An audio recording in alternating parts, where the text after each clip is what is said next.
yang Tuhan Yesus kasih, bertemu kembali dengan saya dalam khotbah online GPC Anugerah Bermazmur Minggu 27 Maret 2022. Hari ini kita akan bersama-sama kembali belajar firman Tuhan.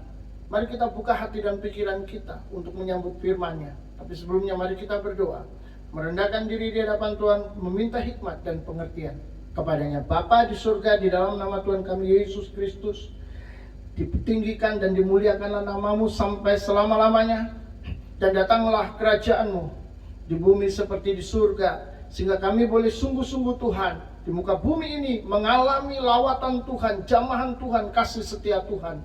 Dan kuduskanlah kami dengan darah-Mu Yesus, supaya kami boleh dilayakkan untuk menerima kebenaran firman-Mu. Kami siap bertumbuh, kami siap maju. Tuhan menolong kami, menuntun, membimbing kami melalui kuasa Roh Kudus yang bekerja di dalam hidup kami. Terima kasih Bapa, kami mengucap syukur kepadamu. Biarlah hari ini kami boleh menjadi berkat setelah diberkati oleh Tuhan. Terpujilah namamu, di dalam nama Tuhan Yesus kami berdoa. Haleluya, amin. Saudara-saudara yang Tuhan Yesus kasihi, saya percaya kita tetap berada di dalam berkat Tuhan, di dalam anugerah dan kuasa Tuhan yang luar biasa nyata dalam hidup ini. Saya yakin ketika pagi hari kita menghirup udara yang segar, kita tahu kita masih hidup, kita masih diberikan waktu dan kesempatan oleh Tuhan untuk melayani Tuhan di dunia ini, untuk mengerjakan sesuatu yang Tuhan kehendaki dalam hidup kita. Dan itu berarti kita masih diizinkan untuk terus bergerak, melakukan sesuatu yang Tuhan mau, yang menyenangkan hati Tuhan tentunya. Hari ini saya mau sampaikan satu tema firman Tuhan. Kerendahan hati mendatangkan belas kasihan Tuhan. Seorang penulis dan pengarang roots dari Amerika bernama Alexander Murray Palmer Haley menaruh gambar kura-kura di atas pagar di ruang kantornya. Hal ini untuk mengingatkan dia agar tetap rendah hati jika ada di posisi setinggi apapun. Ia berkata, kalau Anda melihat kura-kura di atas pagar, Anda tahu, ia pasti pernah dibantu. Saudara-saudara, demikian dalam hidup ini. Kita tidak mungkin bisa berbuat yang lebih baik, yang lebih bagus, atau kita berada dalam keadaan yang sangat baik tanpa ada tangan yang membantu. Tentu yang dimaksud oleh Alex Haley adalah bantuan daripada sesamanya, tangan-tangan manusia yang telah membuat dia bisa sukses, yang membuat setiap orang menjadi sukses dan berhasil. Tetapi hari ini saya mau ajak saudara untuk melihat lebih jauh dan lebih dalam lagi, bahwa di dalam segala keadaan kondisi yang kita hadapi, di dalam kesuksesan, keberhasilan, di dalam keadaan baik, sebaik apapun, bahkan mungkin di dalam keadaan yang sangat buruk, tapi kita masih tetap bisa eksis, bisa tetap hidup, kita masih bisa tetap menikmati, bersyukur, kita masih tetap bisa bertahan. Pasti karena ada tangan yang membantu kita, yakni tangan Tuhan yang berkuasa, yang memberikan kepada kita semangat dan kehidupan.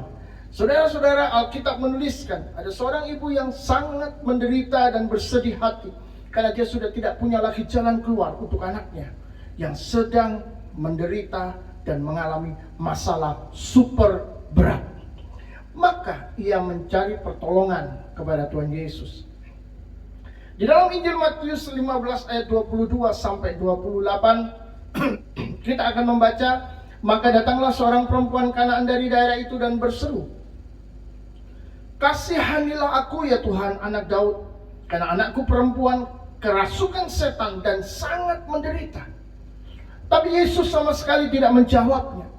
Lalu murid-muridnya datang dan meminta kepadanya, suruhlah ia pergi. Ia mengikuti kita dengan berteriak-teriak. Jawab Yesus, aku diutus hanya kepada domba-domba yang hilang dari umat Israel. Tapi perempuan itu mendekat dan menyembah dia sambil berkata, Tuhan, tolonglah aku. Tapi Yesus menjawab, tidak patut mengambil roti yang disediakan bagi anak-anak dan melemparkannya kepada anjing. Kata perempuan itu, benar Tuhan. Namun anjing itu makan remah-remah yang jatuh dari meja tuannya. Maka Yesus menjawab dan berkata kepadanya, "Hai ibu, besar imanmu, maka jadilah kepadamu seperti yang kau kehendaki." Dan seketika itu juga anaknya sembuh. Saudara-saudara, saat perempuan Kanaan itu diumpamakan seperti anjing, dia tidak marah atau mungkin menyombongkan diri dengan meninggalkan Yesus sambil melepaskan umpatan atau caci maki. Tapi saudara-saudara, perempuan ini dengan rendah hati menerima hinaan dan mau memposisikan dirinya sebagai anjing di hadapan Tuhan. Benar Tuhan katanya, tapi anjing itu cuma makan sisa-sisa tuannya.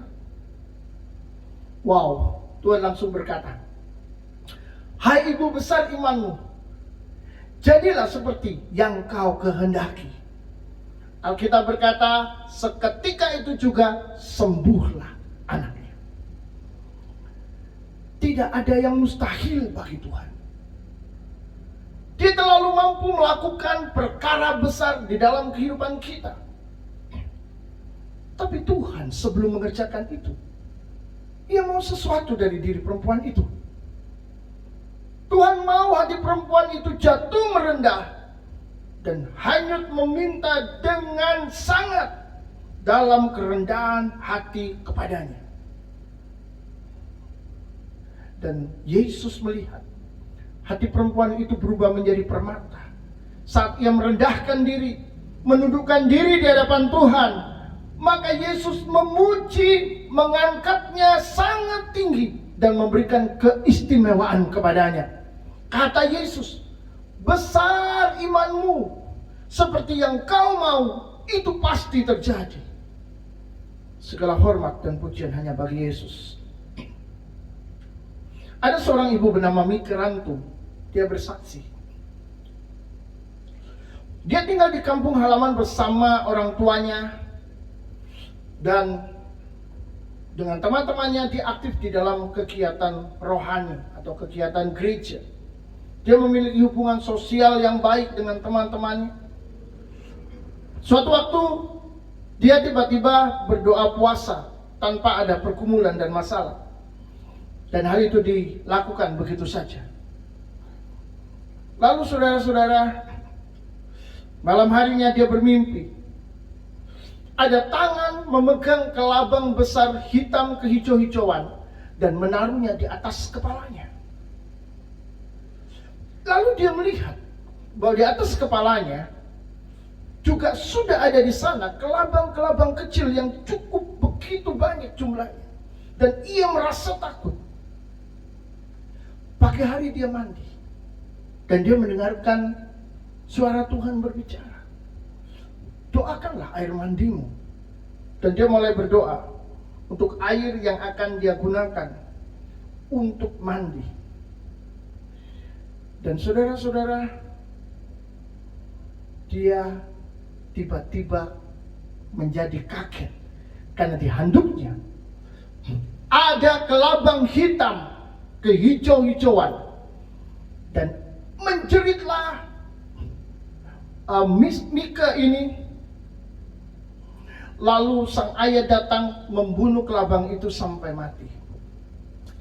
Saya percaya saudara sudah mulai bisa melihat arahnya kemana.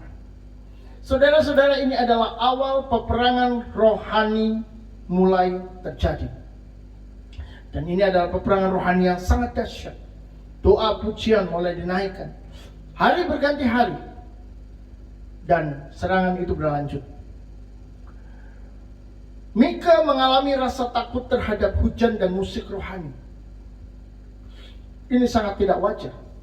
Sudah pernah melihat hujan, mendengar suara hujan? Apakah saudara takut? Saya yakin Anda tidak melakukan, Anda tidak takut. Dan saya yakin seumur hidup Mika juga tidak takut dengan hujan dan suara hujan. Tapi kali ini dia mulai merasa takut. Lalu dia juga mengalami sakit kepala dan ada perasaan yang sangat aneh.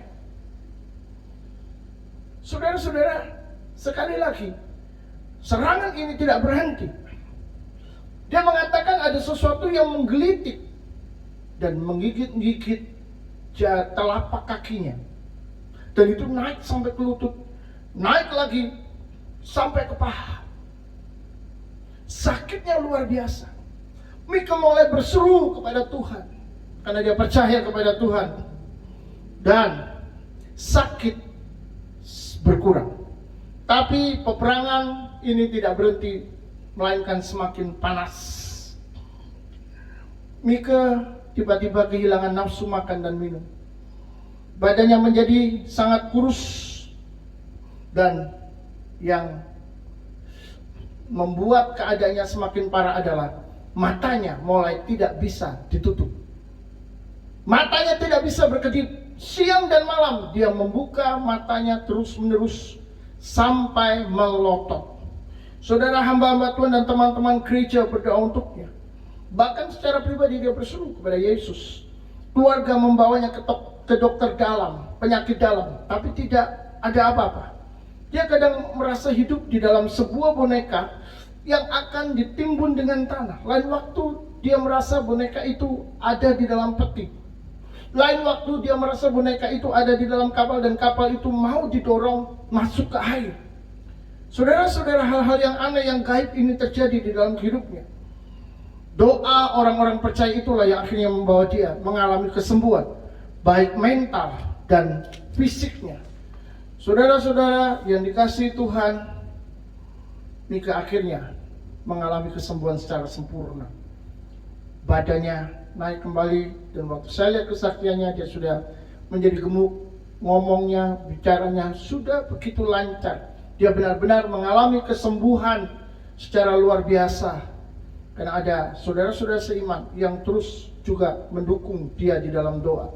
Tentu tangan Tuhanlah yang melepaskan dia, yang membebaskan dia. Pergumulan seperti ini, kondisi dan keadaan seperti ini membuat Mika semakin merendahkan diri karena rasa tak berdaya, dan dia dilepaskan dari roh jahat dan ilmu gaib. Puji Tuhan. Saudara-saudara, mungkin saat ini Anda sedang menunggu karya Tuhan di dalam hidup Anda. Entah pergumulan apa yang sedang Anda hadapi. Mungkin Anda sudah berseru, tapi seakan Tuhan tidak mendengarkan, bahkan mengabaikan. Lalu apa yang harus dilakukan? Atau justru Anda sebenarnya yang perlu bertanya kepada Tuhan. Apa yang Engkau tunggu dari saya, Tuhan? Apa yang Engkau tunggu dari aku, Tuhan? Tuhan menunggu hati yang menyerah. Tuhan menunggu hati yang sungguh-sungguh merendahkan diri. Setelah itu, Ia akan bertindak dengan kuasanya untuk melakukan pekerjaan dahsyat di dalam hidup Anda. Jadi, rendahkanlah dirimu di bawah tangan Tuhan yang kuat. Inilah firman, inilah pesan Tuhan untuk saudara-saudara yang saat ini sedang mengalami pergumulan berat dan hebat, karena Tuhan tidak pernah meninggalkan Anda. Ini bukan soal apakah Tuhan mampu membuat mujizat, karena itu sudah ada jawabannya bahwa Yesus sanggup melakukan perkara-perkara yang besar dan luar biasa. Apalagi perkara-perkara yang kecil. Tapi persoalannya, apakah Anda mau tertunduk? Apakah Anda mau jatuh tertunduk, tersungkur, merendahkan hati di hadapan Tuhan dengan sungguh-sungguh? Seringkali yang menjadi kendala bagi manusia berelasi dengan Tuhan adalah ego. Dan itu penghalang, dan itu merupakan penghalang kelas 1 untuk membuat seseorang bisa menjadi berkenan di hadapan Tuhan. Sekali lagi, mujizat adalah sesuatu yang sangat kecil bagi Tuhan, dan itu tidak ada artinya sama sekali. Tapi justru yang besar dan sulit adalah untuk manusia bisa menundukkan dirinya dan merendahkan hatinya di hadapan Tuhan. Itu persoalan besar. Itu adalah masalah yang sangat sulit. Kita lihat contoh-contoh realnya dalam Alkitab. Yang pertama, kisah Naaman di dalam 2 Raja-Raja 5 ayat 9 sampai 14. Saudara-saudara, ada seorang panglima Raja Aram namanya Naaman. Dia walaupun hebat dan tersohor, tapi dia sakit kusta, dan tentu itu sangat mengganggunya. Dan ia mendengar di Israel ada seorang nabi yang diutus Tuhan, yang melakukan pekerjaan-pekerjaan Tuhan yang luar biasa di Israel. Meskipun Naaman tidak mengenal Allah, dia datang kepada Elisa, nabi Tuhan. Namun alangkah kecewanya dia saat bertemu dengan Elisa. Penyembuhan itu justru membuat dia harus merendahkan dirinya serendah-rendahnya. Dia harus menjadi hina dan jauh dari perbuatan supranatural. Mengapa? Karena Elisa meminta dia mandi di sungai Yordan 7 kali. Naaman berpikir setidaknya Elisa memanggil dia, lalu berdoa untuknya demi nama Tuhannya Elisa, lalu menggerak-gerakkan tangannya seperti seorang dukun begitu, saudara, kira-kira. Lalu terjadi perbuatan ajaib yang luar biasa. Wow, keren. Wow, luar biasa. Dan dia disembuhkan. Tapi saudara, dia kecewa karena Elisa cuma menyuruh dia membenamkan dirinya di sungai Yordan 7 kali. Dia berpikir, mengapa harus di sungai Yordan? Bukankah masih banyak sungai-sungai yang lain yang lebih bagus? Misalnya sungai-sungai di Damsyik dan sungai-sungai yang lain. Tapi mengapa Elisa memilih sungai yang Yordan, yang sedikit yang agak kotor, saudara? Di sini kita melihat bahwa ego dari Naaman mulai berbicara. Bagaimanapun juga dia adalah seorang panglima. Saudara-saudara, dia punya kedudukan yang sangat tinggi dan itu membuatnya mulai bersikap sombong ketika direndahkan dengan perintah mandi 7 kali di sungai yang tidak bersih. Dia berpikir bahwa nabi Tuhan ini yang bernama Elisa ini tidak pantas melakukan hal itu kepadanya. Dia ini orang terhormat. Tapi saudara, saat ia mau merendahkan dirinya di hadapan Tuhan Israel, ia benar-benar disembuhkan dari kustanya. Yang kedua, perumpamaan Tuhan Yesus tentang 2 orang yang pergi ke bait Allah di dalam Lukas 18 ayat 9 sampai 14. Yang pertama adalah orang Farisi yang menyombongkan dirinya di hadapan Tuhan saat datang dan berdoa di bait Allah. Dia berkata, aku bukan penjahat, aku bukan pecina, aku bukan orang lalu. Aku berpuasa seminggu sekali dan memberikan persembahan persepuluhan. Wow, dengan bangganya saudara, orang Farisi ahli agama ini saudara, di hadapan Tuhan. Dia lupa dia sedang berhadapan dengan siapa. Dia sedang berhadapan dengan Tuhan yang tidak terbatas kuasanya, kemuliaannya. Dia bukan apa-apa. Harusnya dia malu melakukan hal itu. Tetapi setidaknya kita melihat di sini bahwa orang Farisi mau menunjukkan kepada Tuhan bahwa dia adalah orang baik dan taat beragama.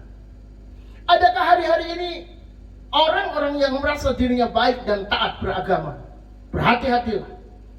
Karena di dalam kisah ini, saudara, di dalam perumpamaan yang diberikan oleh Tuhan Yesus ini, orang Farisi ini ternyata ditolak oleh Tuhan. Sebaliknya ada seorang pemungut cukai dengan label seorang pendosa. Setidaknya ahli-ahli agama termasuk Farisi, ahli Taurat mengatakan bahwa pemungut cukai ini seorang pendosa. Orang-orang Yahudi juga mengatakan dia pendosa. Karena pemungut cukai bagi mereka adalah seorang pengkhianat bangsa. Mereka ini orang-orang Israel yang diambil, ditugaskan oleh pemerintah Roma untuk memajaki orang-orang Israel. Bahkan mereka mengambil lebih banyak daripada pajak yang diperintahkan oleh orang Roma. Masih ingat kisah Sakeus? Tapi Sakeus bertobat. Namun saudara-saudara, pemungut cukai ini tidak seperti orang Farisi. Dia tidak merasa dirinya benar, baik, dan lain sebagainya. Justru dia merasa sangat berdosa di hadapan Tuhan. Itu sebabnya dia tidak berani dekat-dekat dengan bait Allah. Dia berdiri jauh-jauh sambil memukuli dirinya dan berkata, Tuhan, aku tidak layak kepadamu. Aku tidak layak untukmu. Tuhan Yesus berkata, orang inilah yang diterima.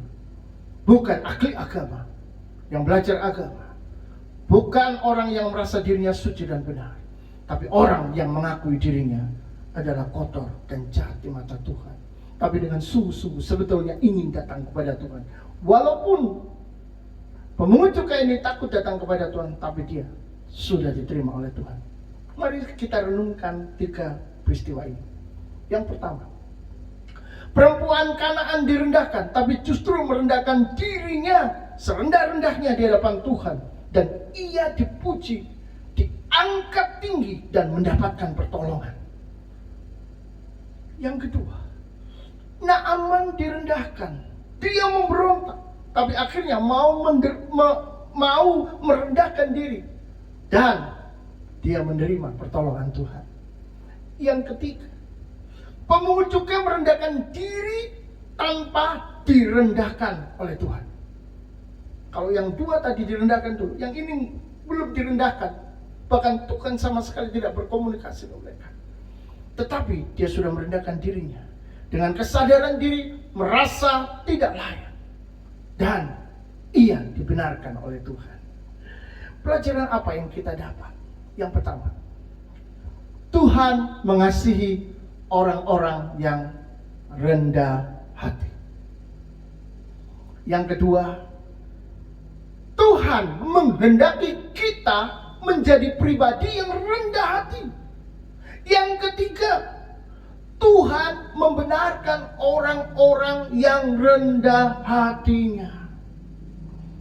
Saudara-saudara, itu sebabnya belas kasihan Tuhan akan datang kepada mereka yang merendahkan diri, merendahkan hati, menundukkan diri sebagai tanda mempercayakan dan menyerahkan hidup kepada Tuhan. Untuk orang-orang seperti inilah Tuhan akan berjalan bersama mereka, menyertai mereka, menunjukkan segala sesuatu bagi mereka. Di dalam kitab Mazmur 25 ayat yang ke-9, firman Tuhan berkata, ia membimbing orang-orang yang rendah hati menurut hukum, dan ia mengajarkan jalannya kepada orang-orang yang rendah hati. Tuhan ada dan berkarya dalam kehidupan orang-orang yang rendah hati. Mengapa? Karena hanya orang-orang yang rendah hati mau mendengar, menundukkan diri, dan taat kepadanya. Kalau orang yang tinggi hati, angkuh dan sombong tidak akan mau diajar dan belajar untuk menjadi seperti yang Tuhan inginkan. Sebab orang sombong merasa dirinya tidak membutuhkan Allah. Dia mampu berdiri sendiri tanpa Tuhan. Dia sukses karena kerja kerasnya. Dia mampu karena hasil usahanya sendiri. Tidak ada ruang bagi Tuhan di dalam hatinya. Sulit mengaku pekerjaan Allah di dalam kesuksesannya.